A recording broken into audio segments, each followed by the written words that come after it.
Magandang araw, CCF family! Welcome to Sunday Fast Track, where you ask real-life questions and we give you biblical truths. Ako po si Ian Perez mula sa Big Singles Ministry at kasama natin ang ating speaker na si Pastor Bong Saking upang sagutin ang inyong mga katanungan. Magandang araw po, Pastor Bong. Kamusta kayo? Magandang araw din sa iyo, Ian, at mabuti man ako sa biyaya ng Panginoon Diyos. Okay po, simulan na po natin.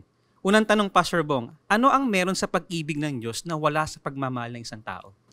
Alam mo, napakalawak na tanong yan. Kasi unang-una, kung iahambing natin ang pag-ibig ng tao sa pag-ibig ng Diyos, doon pa lang sa pag-ibig ng Diyos ay walang hanggan. So ang tao may hangganan.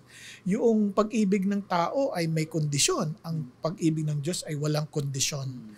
Ito ay pag-ibig niya sa atin, ni bago pa tayo nilikha. Di ba? At ang pag-ibig ng Diyos, siyempre, sabi ng Panginoon, ay hindi natutuwa sa gawing masasama. At ito ay natutuwa sa katotohanan. Ang tao, minsan, hindi natin alam kung ano yung masama at saka anong katotohanan. Kaya doon pa lang makita mo na yung basic na pagkakaiba ng pag-ibig ng Diyos sa pag-ibig ng tao. At ang higit sa lahat, ang pag-ibig ng Diyos, kung mapapansin mo, hindi kung ano yung mapapakinabangan niya, kundi ano yung maipagkakalob niya sa tao. Ang tao, hindi. Ang pagmamahal natin, madalas, ay rin, may makasariling hangarin. Kung mahal kita, dapat gawin mo to sa akin. Ang Diyos hindi. For God so loved the world that He gave.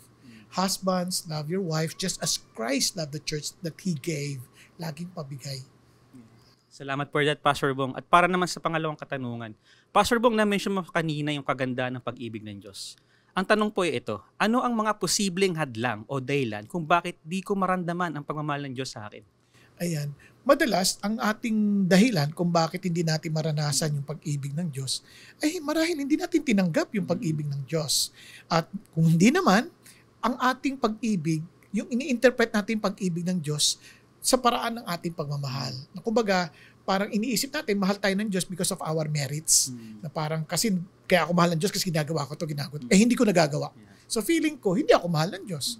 Ang totoo niyan, kung gusto mong malaman ang pagmamahal ng Diyos, wag dun sa nararamdaman mo, kundi ano yung ginawa ni Jesus Christ sa krus para sa atin, para sa iyo personally.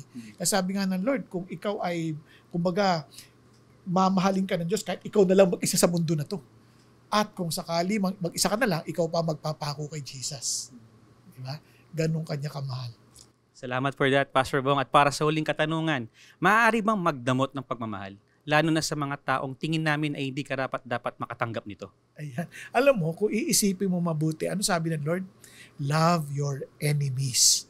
Be perfect as your Father is perfect.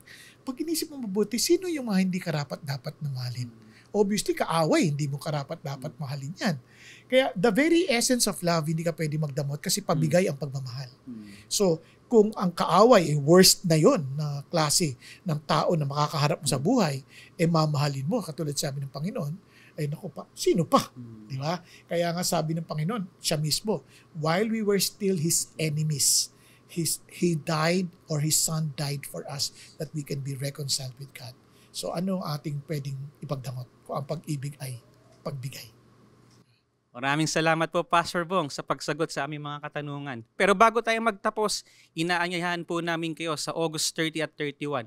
Ayain ninyo ang inyong mga kamag-anak, mga kaibigan, at sama-sama po nating ipagdiwang ang katapatan at kabutihan ng Panginoon sa CCF sa loob ng 41 taon. Wow, praise God. Pero bukod ba dyan, para naman sa mga singles, iniimbitahan namin kayo na sumama kayo sa aming Converge Singles Conference sa September 5 and 6. At hindi lang yun, para naman sa mga kalalakihan, meron din ho tayong Made Men Conference sa September 19 to 20. Iscan nyo lang po ang QR code para makapag-register. And that's it for CCF Sunday Fast Track. God bless!